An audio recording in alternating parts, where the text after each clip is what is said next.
Eh, Mi nombre, para los que no me conocen, es Claudio Escudero, yo soy abogado, trabajamos con CGI hace muchos años y la idea es, hoy día y mañana, ilustrarlo sobre un taller práctico en materia de derecho laboral, específicamente lo que dice relación con fiscalizaciones que realiza la Inspección del Trabajo, con aplicación de multas, que puede llevar consigo una fiscalización, con el procedimiento para impugnar estas multas, y mañana veremos todo lo que es citación a un comparendo y estrategias para enfrentar dos tipos de juicios que son los más comunes.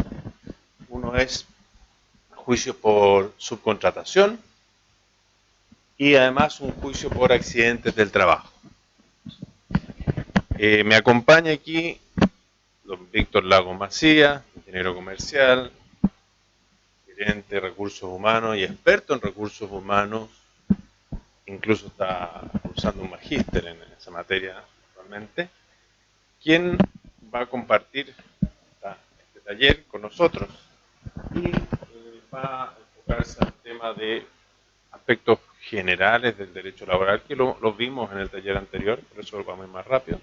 Específicamente va a haber el tema de la fiscalización que efectúa la Dirección del Trabajo. Así que dejo con ustedes, don Víctor Lago.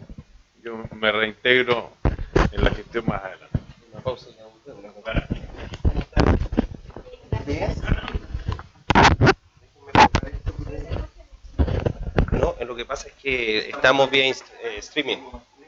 Estamos vía streaming. Claro. Entonces estamos con un experimento. No es de Arica a Punta Arenas. Bien, yo me presento, soy Víctor Lagos Macías, trabajo a cargo de recursos humanos. Yo vengo del ámbito de la empresa de servicios. Una carrera que he desarrollado por lo general en el área de recursos humanos. Yo empecé en un liceo comercial, salí de técnico en administración, posterior a eso hice mi práctica, me aseguré con una pega. ¿Para qué? Para estudiar. Empecé estudiando una ingeniería en administración de recursos humanos, de la cual me titulé. Posterior a eso hice la ingeniería comercial en la UTEM. Compartimos nosotros un diplomado en la Universidad de Chile, especialista en Derecho Laboral, y ahora estoy desarrollando un magíster en Administración y Dirección de Recursos Humanos en la USACH. Entonces ustedes entenderán de que algo queda durante tantos años trabajando en recursos humanos, que he tenido la fortuna de poder transmitir y enseñar a muchas personas, donde también he estado en el ámbito de la consultoría, asesoría, y afortunadamente nos topamos en este camino, Claudio, la especialización en el área de recursos humanos y también con las ganas y la pasión de entregar información. Finalmente lo que nosotros queremos es aportar. Lo que buscamos es que ustedes con este taller tengan la mayor información posible con la finalidad de saber actuar. Porque muchas veces en el ámbito de los recursos humanos recibimos información, pero en algunos casos nos llegamos a asustar. Nosotros lo que queremos con este taller es buscar una vía, una forma, un modo de que primero no nos asustemos. Segundo, tener la información que en este momento vamos a repasar información que Claudio ya lo trató en un taller anterior. Vamos a repasar aspectos administrativos de la relación laboral. Por lo tanto, la idea es lo siguiente, y se los quiero proponer. Compartamos información, hagan preguntas, todas las dudas que ustedes quieran compartir, obviamente va a ser en beneficio del colectivo, en beneficio de cada uno de los que estamos participando en este taller. La idea es que también ustedes van a tener a disposición el material que nosotros vamos a exponer. La idea es que tengan y puedan hacer una lectura para que en el segundo día, el día de mañana, si tienen algunas dudas, partamos el taller el día de mañana aclarando algunas preguntas que pueden surgir a través de esta lectura que ustedes vayan a hacer. ¿Les parece? Si ustedes quieren interrumpir, obviamente haciendo las preguntas pertinentes, y que, vuelvo a insistir, la información le va a servir al colectivo. ¿Estamos claros, cierto? ¿Les parece? Perfecto. Bien, vamos a partir. Esto va a ser un poco rápido, esta pasada de información. vuelvo a insistir, vamos a estar en un ámbito de la empresa privada. No vamos a hablar de la administración pública, no vamos a hablar de la administración municipal, vamos a hablar de la administración entre privados, en el cual existe una relación que es a través de un contrato de trabajo, ¿cierto? Por lo tanto, siempre tenemos que identificar quiénes son los sujetos que participan en esta relación, que son el empleador y el trabajador. Y el empleador, todos ustedes saben que es una persona natural o jurídica que utiliza los servicios intelectuales o materiales de una o más personas, ¿en virtud de qué? En virtud de un contrato de trabajo. Siempre debe existir un contrato de trabajo. Y el trabajador es toda persona natural que presta servicios personales, intelectuales o materiales en virtud, bajo subordinación y dependencia, y que también es a través o en virtud de un contrato de trabajo, ¿cierto? Le presta los servicios a un empleador. Dale. Como esto, vamos a ir interactuando con Víctor en esto. Enfocado a una comunidad de edificio, y lo vimos en el taller anterior, pero para quienes no participaron, el empleador, en el caso de una comunidad, es la agrupación de copropietarios. Incluso podría sostenerse que cada uno de esos dueños o propietarios de una unidad es coempleador. ¿Por qué es importante esto? Aclararlo. Porque, por ejemplo, si algún propietario de una unidad incurre en algún maltrato, en alguna conducta en contra del trabajador, podría entenderse que está comprometiendo al empleador o a los coempleadores que participan en eso. Por eso quise hacer esta salvedad a propósito de definir el empleador y enfocarlo a las comunidades. Gracias. Gracias. Disculpa, sí. A pesar de que en el trabajo quien firma el contrato es la comunidad, es el representante de la comunidad. Sí. Como administrador y agente legal, digamos, de la comunidad. Lo que pasa es que la comunidad jurídicamente no es una persona jurídica. Okay.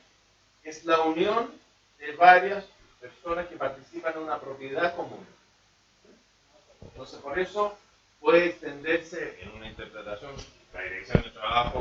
Acuérdense el principio que les inculqué a quienes participaron, indubio pro operario. En la duda se favorece al trabajador. Entonces, sobre ese principio, podría, haciendo una interpretación laxa, podría entenderse que el empleador son todos y cada uno de los copropietarios. Por favor. Sí, eso es importante lo que señala Claudio.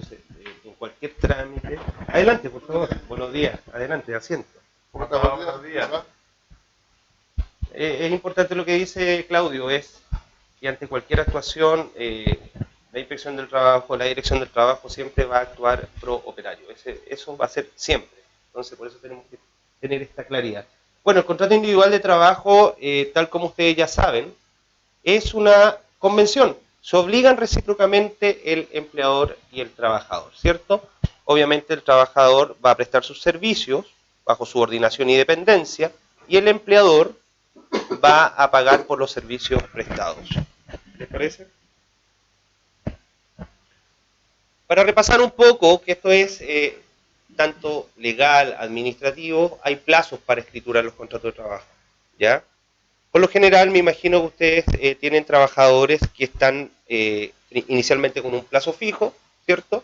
Y posterior a eso, probablemente existe una prórroga, que solamente y legalmente es una prórroga de plazo, no existe una segunda prórroga, solamente una prórroga del primer plazo, y luego pasaría a contrato indefinido, ¿cierto? Posterior, bueno, estos son los plazos cuando un trabajador, hay 15 días de escrituración de la formalidad del contrato de trabajo, 15 días. Ahora, si es un contrato por obra o faena, o si es un contrato por menos de 30 días, tiene que ser escriturado en 5 días. ¿Ok?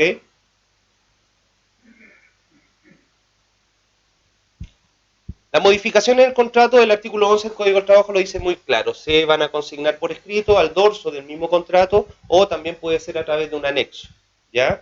Igual que las modificaciones con respecto a el salario mínimo o relacionado con algún aumento de sueldo, esencialmente se exige que al menos una vez al año esto sea escriturado, esta modificación a través de un anexo, ¿ya? Al menos una vez al año. Cláusula tácita, en esto también en esto quiero profundizar un poquito. ¿Por qué? Porque en este dictamen relacionado con la cláusula tácita, esto quiero que lo veamos muy bien, que son aquellas cláusulas que no están escrituradas, no están dentro del mismo contrato de trabajo, pero son derivadas de la reiteración del pago de determinados beneficios o de prácticas relativas a funciones, jornadas, etcétera. Les voy a poner un ejemplo, vuelvo a insistir, no está escriturado, pero deriva de actuaciones que son en forma reiteradas. Por ejemplo, en el Magíster también me tocó hablar mucho de este caso. Hay trabajadores que, por ejemplo, en forma reiterada llegan atrasados y puede ocurrir que no le hacen el descuento de la hora no trabajada, de los atrasos correspondientes. Si han pasado, por ejemplo, han pasado 6, 7 meses y usted recién al 8º mes de la relación laboral, a usted intenta en ese momento realizar los descuentos correspondientes, perfectamente va a ir a la inspección del trabajo y como en forma reiterada usted nunca hizo hacia atrás los descuentos pertinentes, va a exigir la devolución con respecto a esos pagos porque en forma reiterada, si nunca lo aplicó hacia atrás, ya perfectamente no lo va a poder aplicar hacia adelante. Es más o menos claro el ejemplo, nosotros lo hablamos en el Magíster esta situación. Igual que lo relacionado, muchas veces toma el tema de los anticipos quincenales. En forma arbitraria y unilateral yo no puedo suspender los anticipos quincenales, si lo ha hecho en forma reiterativa. La entrega de algunos beneficios en forma reiterada, tácitamente ya se adquiere y por lo tanto el trabajador perfectamente puede alegar esto. Dígame. Vincula a los trabajadores existentes. ¿Se puede suspender a los que ingresan nuevos? O sea, decir los que no quedan ciclo y ¿puede haber un acto discriminatorio o el trabajador nuevo puede ir a la inspección y decir, oye, ¿no? Lo que pasa es que ahí el contrato no es un contrato colectivo, no es un instrumento de manera colectiva, por lo tanto, hay trabajadores que también yo puedo establecer estructuras de remuneraciones distintas. Por lo tanto, en ese vínculo, en esa relación formal, contractual, se establecen todas las obligaciones que se dan recíprocamente. Por lo tanto, va a escriturar, por ejemplo, una estructura de remuneración y usted se va a obligar como empleador a pagar esa estructura. Pero no porque esa estructura sea menor, estoy poniendo un ejemplo, esa estructura sea menor de los trabajadores antiguos, es porque ese trabajador va a alegar cierta discriminación. No corresponde. ¿Queda clara la respuesta? ¿Sí? Dígame. Hubo un trabajador en una comunidad que era guardia de seguridad. Ya. Su labor fuera de la guardia hacía labores de aseo. Tuvo 4 meses en aseo porque la persona de aseo se enfermó, tuvo depresión y obviamente esa persona le pagaba por esos servicios dentro del sueldo de guardia de seguridad como un bono. Y aparecía en la misma liquidación de remuneraciones, por lo tanto es tácito. Después llegó la persona de aseo. Ya. Y exigió el pago constante, permanente, reiterativo. ¿Y está bien lo que hizo? Está correcto. Sí. Que se le dio otra función como estafeta, o sea, como... ¿Y a él se le suspendió el pago? No. Ah, por lo tanto, derecho adquirido. Sí. Perdón. ¿Y se modificó el contrato respecto a asignándole nuevas funciones? Porque hay... El de estafeta sí. El otro no, porque la persona que estaba con depresión, la depresión es una enfermedad muy variable que puede un mes seguir y un mes terminar. Así que sí, claro. Pretendíamos que tuviera 2 meses o un mes y nada más, porque se alargó a 4 meses. Claro, pero no, pero ahora que se le está pagando, o sea, no. Le mantuvo el bono, hay que adecuar ese contrato. Sí, se adecuó. ¿Se adecuó? Sí. ¿Se escrituró? Sí, se escrituró. Ahora es importante... Disculpa, sí. Es un anexo con anexo. Anexo al contrato. Sí, está bien. Pero se modificó la estructura de haberes, de las remuneraciones. Y se reestructuró, la función que él desempeña en la comunidad. O sea, hoy día en su contrato de trabajo figura guardia, seguridad, conserje y personal y labores de aseo. Sí. Ya, perfecto. Estafeta. Sí. Porque Junior es muy feo, ¿no? Claro, Sí. exactamente. Sí, sí, hay personas que dicen eso. Sí. Bueno, es importante también que, por ejemplo, si hay pagos que son temporales, es importante escriturarlo. O sea, se debe escriturar desde cuándo hasta cuándo y el por qué.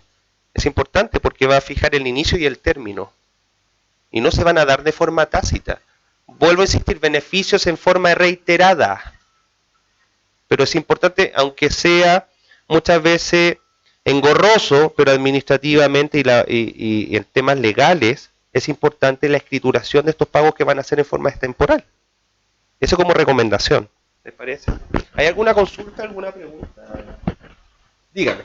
Ese reiterado son más de 2 meses, 3, 4. Es que depende, va a depender, por ejemplo, también. En el caso que digamos, del bono de edad, se lo dan un mes, lo dan 4.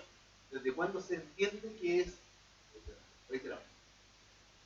Va a depender, en algunos casos, de cuál va a ser el criterio, pero por lo general siempre se da en forma, por 3 meses de forma continua, consecutiva, lo va a asumir como ya parte integrante de sus saberes, de su sueldo, de su remuneración. Por lo tanto, ¿qué hacen algunas empresas que tienen malas prácticas? Le pagan en la estructura de remuneraciones 2 veces con el mismo concepto, al otro mes le cambia el concepto, pero también se podría, no sé, jurídicamente si podría haber una simulación, podría haber una simulación de parte del empleador, que llama mucho la atención porque en la liquidación de remuneraciones vamos a observar un monto reiterativo, es el mismo monto, constante, permanente, todos los meses, 6, 7, 8 meses, pero con distintos conceptos. Conceptos estoy hablando, por ejemplo, bono producción, bono cumplimiento, pero es el mismo monto, hay simulación. En eso hay que tener cuidado. Hay que fijar siempre, escriturar desde cuándo hasta cuándo se va a pagar ese monto. Lo que yo entiendo es que el beneficio va en la cuantía, no el nombre que le coloquen.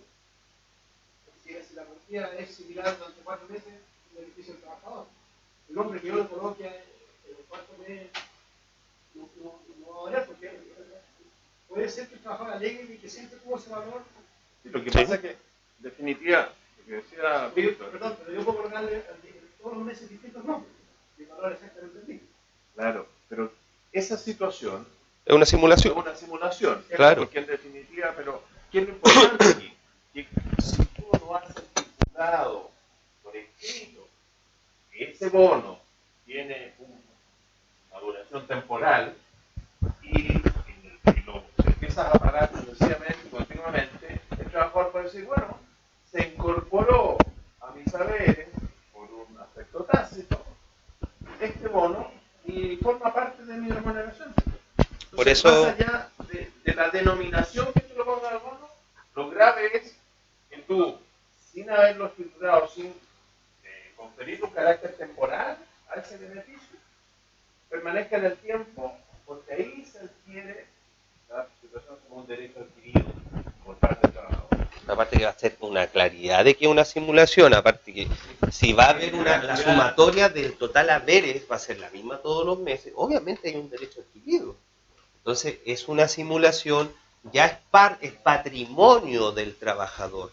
Entonces yo no puedo en forma unilateral llegar y suspender ese pago. Dígame. A menos entonces que, por ejemplo, yo ahora que es por un lapso de 8 meses, Tiene que establecer. al mes noveno yo lo puedo suspender. Exactamente. La idea es eso. Escriturar el tiempo, el inicio y el término. Claro, ahora si usted se pasa al día 9 y se lo sigue pagando ya es otro tema. Pero vuelvo a insistir. Siempre es importante escriturar, establecer el inicio y el término de ese haber, de ese beneficio. ¿Puede haber un término muy indefinido? Que si es indefinido, definitivamente usted nunca va. Ah, pero usted está hablando de algo que yo otorgo y que va a ser para siempre. Pues se define porque. Sí, claro. Por ejemplo, el momento de hacer un cambio.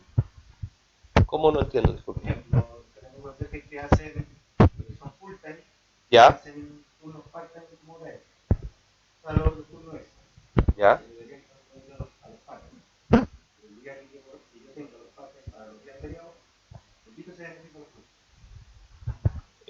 a mí me ha tocado estar en fiscalizaciones en los cuales esos montos hay observancia de que ya son parte integrante de la estructura de haberes mensual. Yo he estado en fiscalizaciones y por lo tanto ya estoy hablando de años que he pasado en los sistemas y he tenido que reestructurar la base para calcular la indemnización, la base de cálculo indemnizatorio. Es parte integrante. Entonces hay que tener cuidado con esos pagos. Si son horas extras, tienen que figurar como hora extra. Al ser hora extra, no es parte de la base de cálculo indemnizatorio. Son distintos conceptos. La hora extra se da, porque también lo vamos a conversar en unos minutos más.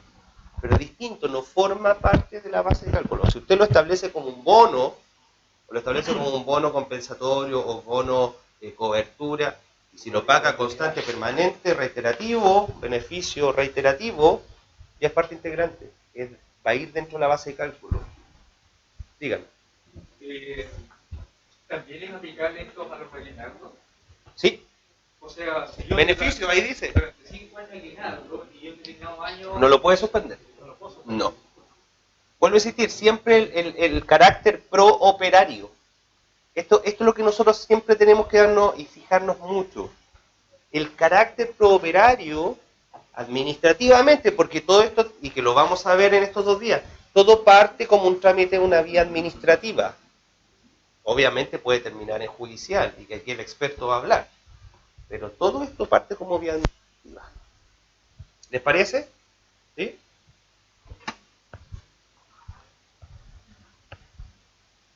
Bueno, la capacidad de contratar. Me imagino que ya saben que todo trabajador mayor de 18 años, obviamente lo podemos contratar, pero los menores de 18 años tienen que ser autorizados y tienen que realizar labores que no afecten tanto a su salud, seguridad, autorización notarial. Eso lo tenemos todo claro, ¿cierto? Por ejemplo, los menores de edad no pueden hacer faenas subterráneas, faenas nocturnas. Por lo general, en mi caso, yo no contrato menores de edad. Tiene que ser mucho, pero también tiene una restricción con respecto a los montos de carga, la carga que pueden llevar los menores de edad. Así que cuidado con tomar en consideración. Yo prefiero 1000 veces no contratar. Yo estoy en el mundo de los servicios, prefiero no contratar menores de edad. No sé cómo en el caso de ustedes, si son labores menores, debidamente autorizados, obviamente podrían contratar. Y este es un tema muy importante que son las jornadas de trabajo. Bueno, hay una jornada activa y una jornada pasiva. La jornada activa es la cual obviamente el trabajador realiza sus funciones.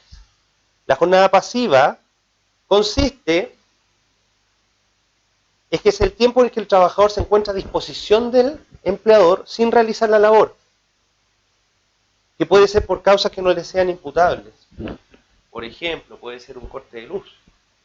Hay una jornada pasiva, pero está a disposición del empleador. Esto solamente estoy dando un ejemplo. Lo que pasa es que hay casos fortuitos o de fuerza mayor. El trabajador, cuando la jornada activa, cuando va a desempeñar, está desempeñando sus labores.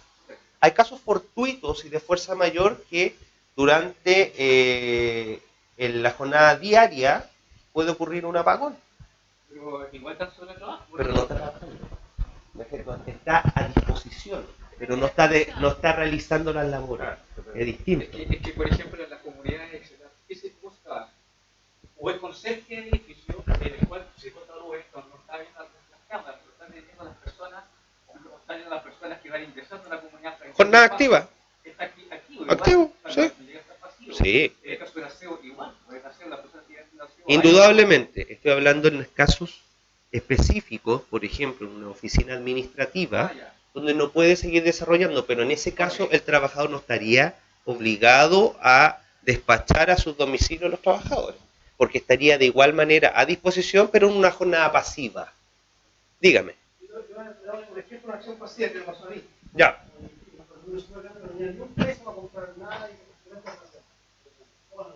No había nada. tenía 5 personas trabajando. Yo, muy indignada porque querían trabajar, y me decían, tenemos que trabajar. Me decían, bueno, no, culpa de ustedes. Ustedes están a disposición de trabajo, quédense en su jornada laboral, quédense en colectiva, hasta que yo hable con el comité de dónde sacamos plata para comprar todo el problema. Eso es una acción pasiva. Exactamente. Y tenemos que pagar los días igual. Muy buen ejemplo eso. Excelente ejemplo. Muy buen ejemplo el que está dando usted.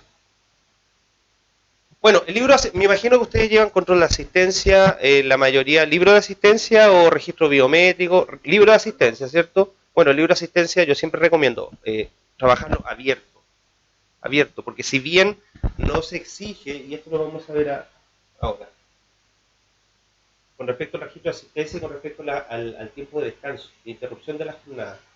Porque nosotros sabemos de que la jornada de trabajo no se puede distribuir ni en más de 6 días, ni en menos de 5 días. Una jornada de 45 horas semanales, ¿cierto?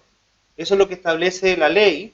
Y el descanso dentro de la jornada, dice la ley que mínimo debe ser 30 minutos. Estamos hablando de una jornada de 45 horas semanales. Máximo 120 minutos, ¿ya? Y las jornadas parciales 60 minutos.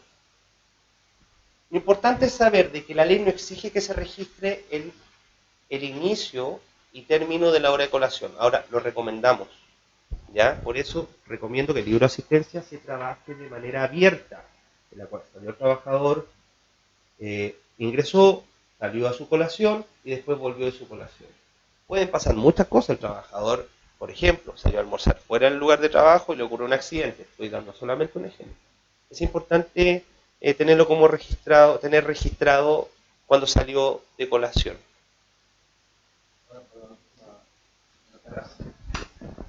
Porque el registro de asistencia, si es manual, es adulterable. Y los abogados que siempre estamos pensando en las malas prácticas, quizás el ideal es tener algún otro sistema de control de asistencia que no sea manual. Porque obviamente, por ejemplo, uno llega a las 8:30 y pone que llegó a las 8, o se va a las 7 y pone que se fue a las 8. Entonces, traten, o quien maneje, que tenga a su cargo este registro de asistencia o control de asistencia manual, sea una persona de su absoluta confianza, de manera de evitar todas estas circunstancias que inciden en pago de horas extraordinarias, pueden incidir en un despido, pueden incidir en una serie de aspectos. Entonces, es muy importante llevar un correcto control de asistencia. Lo que sí también les voy a recomendar lo siguiente, me ha tocado que han existido fiscalizaciones. Mira, una vez en Los Ángeles, en Chile, no en Los Ángeles, California, ocurrió que fueron a fiscalizar y nos pasaron una multa porque el libro de asistencia estaba registrado, y con la BIMINA, estaba registrado los días libres de la persona, pero en el libro de asistencia. Miren, el libro de asistencia, el empleador lo administra, pero en ningún caso puede colocar o puede escribir la hora de inicio, de término, inicio de la jornada, de la colación y término de la jornada laboral. Nunca puede el empleador escriturar. Todo lo tiene que hacer el mismo trabajador. No se puede enmendar, no se puede corregir, no se puede enmendar con corrector. Solamente el empleador es el que administra. Y cualquier sistema, un biométrico, un control de tarjeta, pero lo ideal es un biométrico, porque obviamente, como dice Claudio, todo se puede adulterar, todo. Lo importante, usted nunca puede escribir nada. Uno lo administra como empleador. Inclusive no puede colocar, aunque a priori se sabe ya los días libres. No. Él tiene que poner libre. Sí, dentro de lo posible. Usted dígale al trabajador que lo coloque. Usted dígale. Usted lo administra. No, usted obviamente le puede colocar falta.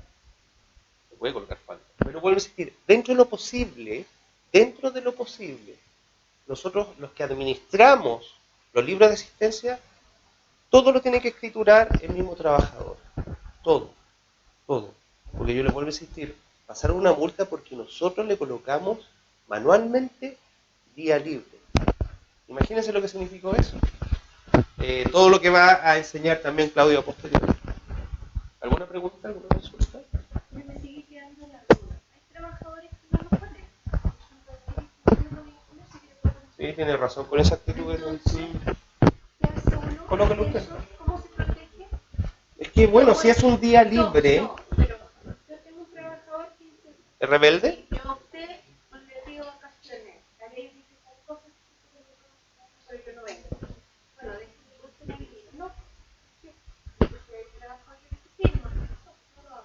¿Con respecto a qué cosa? A todo lo hace. ¿Cuánto tiempo lleva? Vacaciones, ya 5 años. ¿Y no ha tomado vacaciones? Pero se la toma cuando quiere. Claro, Es que claro, la ley lo protege en eso. por eso. Ahora, la ley dice muy claro con el tema de las vacaciones. Sí, pero uno no puede tocar el libro de asistencia. Si él no lo quiere hacer, los administradores, ¿cómo nos protegemos ante eso? En mi opinión, anótalo. Anota el día libre, tú. Posterior. ¿Marcado por él? Es que esa es tu responsabilidad. Si ese día no lo firmó, es porque tú no lo estás administrando bien. Yo insisto con esto. Tú te tienes que fijar que él cuando llega, tú te tienes que firmar. Eso está claro. Es más, porque bajan de la imagen que ahora que están en los días de cámara y estoy grabando. O en una fotografía. Asegurarme que ese día no llegó. Pero no he logrado que él lo haga. Entonces, lo que hice es que le pasé una carta de amonestación. Él se negó a firmarla. Y la dirección del trabajo, mostré las cosas y miren, esta fue la obra, se negó a firmarla. ¿Sabes qué yo te recomiendo? Cambiar el sistema de control de asistencia. Si es que tiene posibilidad presupuestaria. Esa es mi opinión. Si tienen capacidad presupuestaria, trata de cambiar el sistema de control de asistencia, porque veo y observo que el libro de asistencia te está dando muchos dolores de cabeza.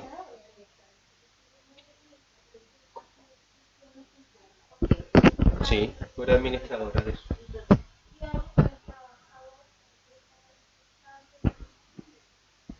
Entonces, ¿podría decirse en el escrito del contrato que tiene que ser obligado a firmar? ¿O no?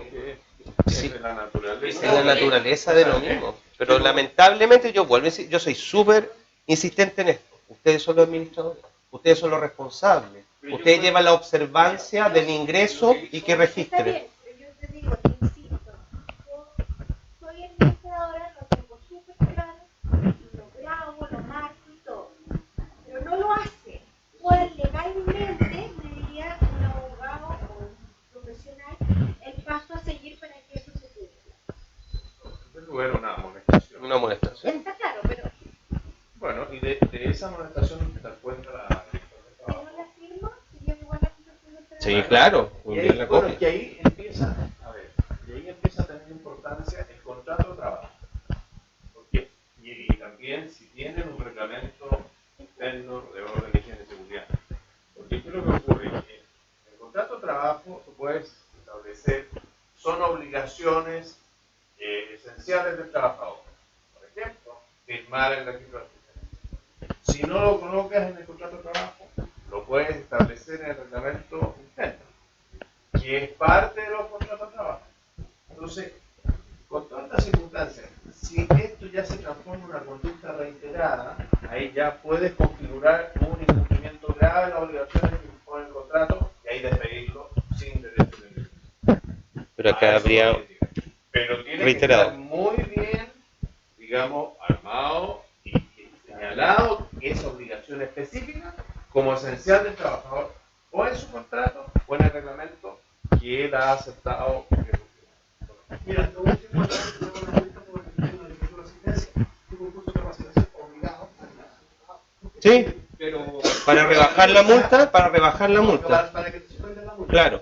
Bueno, aparte de verte la pequeña charla, que el tipo de control ya tiene la administración y todo, etcétera, etcétera. Pero una duda que plantea la colega. La orientación que nos dio a nosotros en inspección de trabajo en ese momento era que, si bien es cierto lo que tú planteas, es bastante cierto, el trabajador es dueño de ese espacio, Exacto. de esa salida, por lo tanto, el indicador transforma dinero al administrador.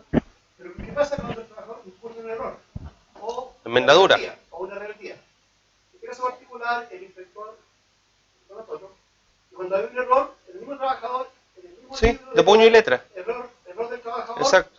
hay una acción consensual que el trabajador reconoce. Pero supongamos que actúan en rebeldía. No hago nada, no, problema suyo. Lo que tiene que hacer ahí es justamente lo que acaba de decir el abogado. El administrador tiene la obligación, no es una obligación, tiene que hacer el trabajador, de ello informarle a la inspección del trabajo de este error, porque si no, le da la inspección ante la duda, le da la misma.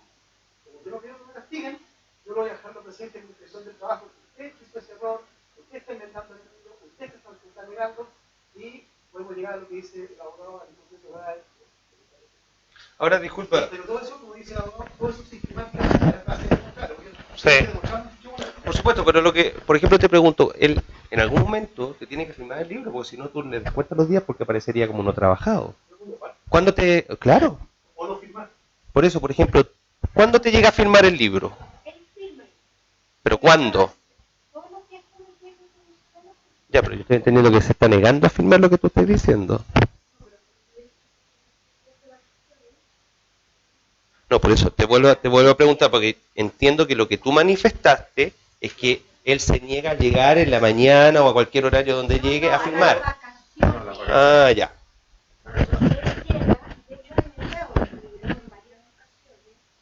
Y le marca a los otros trabajadores porque él Mm. que más que libre, o sea, le tengo prohibido buscar en el resto. Dice, pero estaban de vacaciones y había que marcar. Ah, disculpa que te interrumpa. Ya firmando el comprobante de vacaciones, él se niega. Ya, pero tú lo puedes cerrar y le pones vacaciones. Tú lo cierras, te pone ahí. Porque teniendo firmado el comprobante de vacaciones de él, tú con ese comprobante y tú lo cierras, le pones ahí vacaciones. O sea, Olvídate. hay excepción, o sea, Sí, en ese ámbito sí, porque tú tienes el comprobante claro. y con eso te avala y te quedas tranquila. No es necesario, le pone un cierre, porque tiene el comprobante, de hecho lo dejas ahí o le sacas una fotocopia y la juntas. Señalaste que uno no debería poner vacaciones ni nada, no marcar. No, pero en este caso tienes un comprobante, algo que te avala, que te deja una prueba. Claro, en ese caso sí, Claro. Sí, también lo tienes que cerrar. Claro. ¿Perdón? No le dan las vacaciones. Simple. Y si no está firmado, vuelvo a insistir, no le dan las vacaciones y si él sale, se va a poner asistencia. No hay un comprobante. Por eso vale mucho lo que estamos conversando ahora. Tú tienes el comprobante.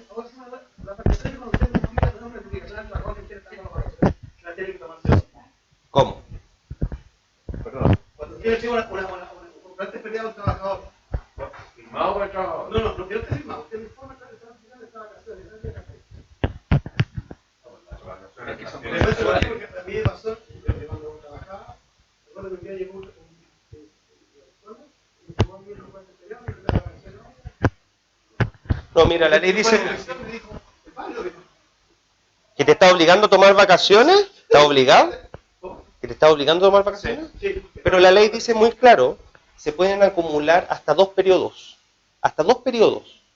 De hecho, al llegar al día anterior a la acumulación del tercer periodo, lo dice muy claro, ahí te obliga el empleador a tomarte vacaciones, pero se pueden acumular 2. Se pueden acumular 2 periodos. Claro. No, en forma arbitraria no te puede imponer el empleador. Ahora yo voy a insistir en una cuestión. Miren, yo voy a insistir en una cuestión porque tú insistes mucho de que yo dije que yo... Vuelvo a insistir, en esto hay todo tipo, hay inspectores que tienen distintas interpretaciones. Entonces estamos hablando de casos prácticos, ¿ya? Estamos hablando, por ejemplo, y siempre hay que tener la prueba. Yo por eso, hablando súper claro en razón al comprobante de vacaciones. Si está eso, tú, tárjalo. Quedémonos tranquilos con eso. No, y aquí hay algo que es muy importante.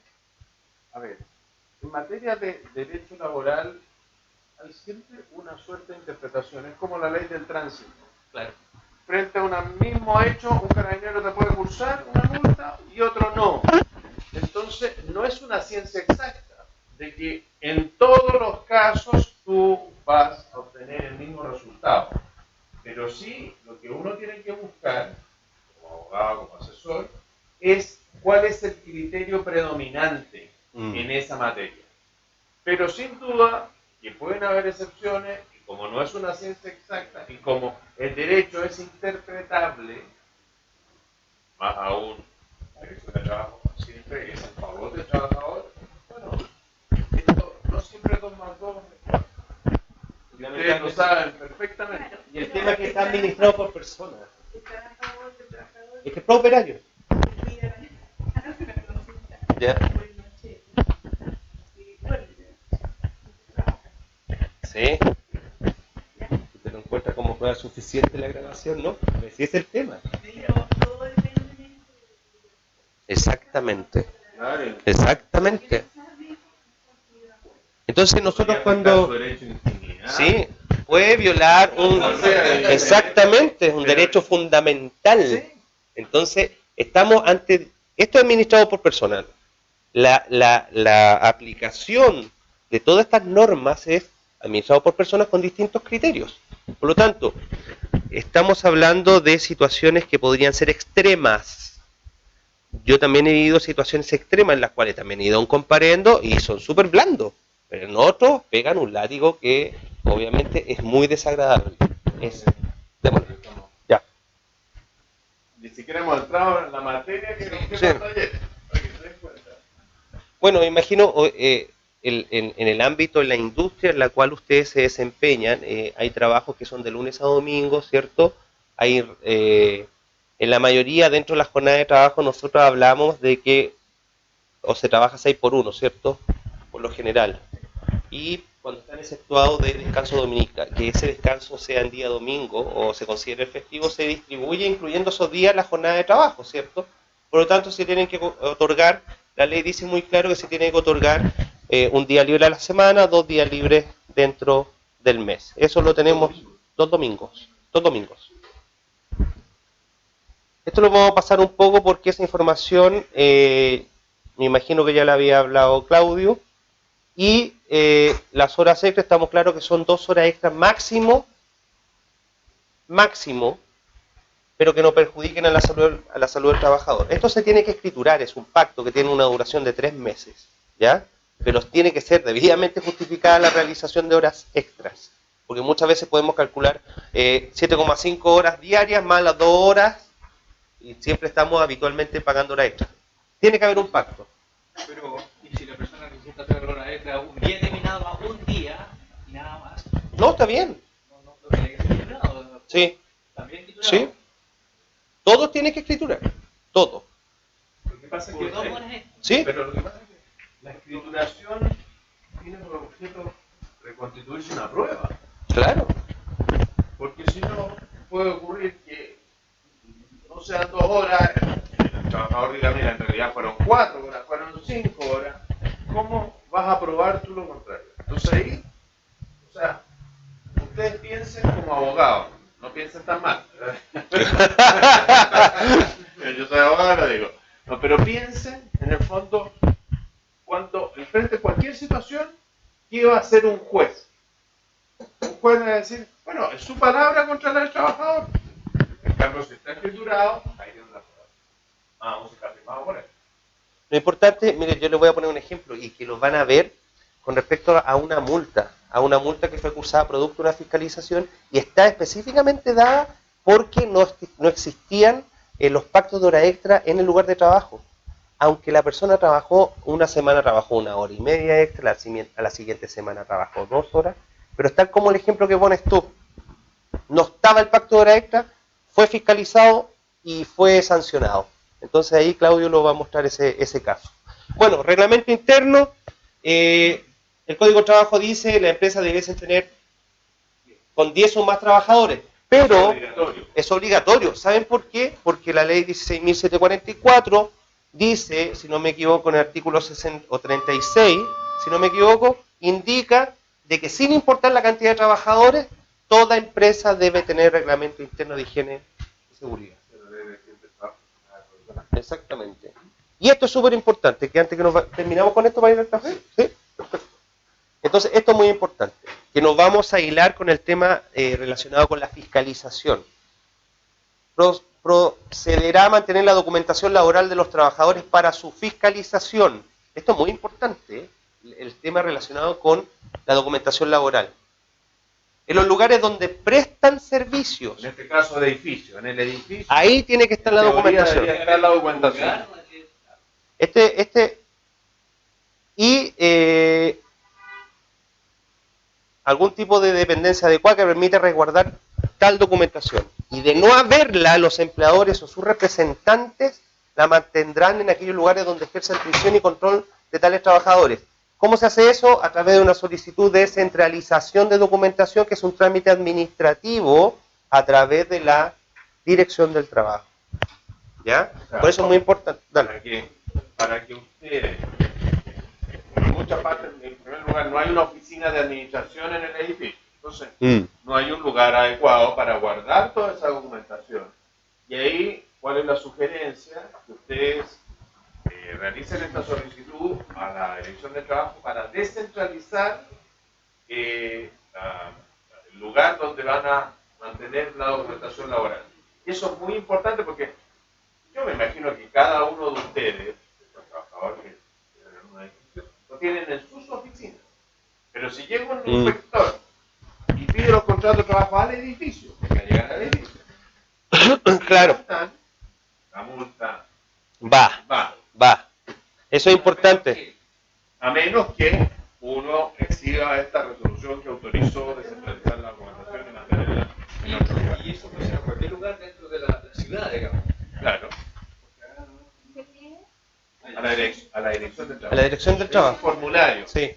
Ahora, obviamente, se va a asistir a la inspección, a la Oficina de Inspección del Trabajo según la jurisdicción, según la comuna. Obviamente, también está la información en dt.gov.cl, donde ustedes, de acuerdo a la comuna, dt.gov, con B alta, .gov.cl, esa es la página web de la Dirección del Trabajo. Ahí, por ejemplo, tú puedes observar o ver dónde está ubicada la oficina de la Inspección del Trabajo y te señala, de acuerdo a la comuna, la jurisdicción que corresponde. ¿Tienen alguna o tienen ganas de tomar café? Vamos a tomar café. Vamos a tomar ¿Y café. la material va a llegar a Sí, se los van a mandar el material. La idea es que si tienen un tiempito para que puedan leer y mañana traer dudas, preguntas y me dijeron que sí. Me dijeron que sí. esto que está acá? Esto es parte porque también hay un tema. Esto es mío. Ah, ya. Mi torpeo.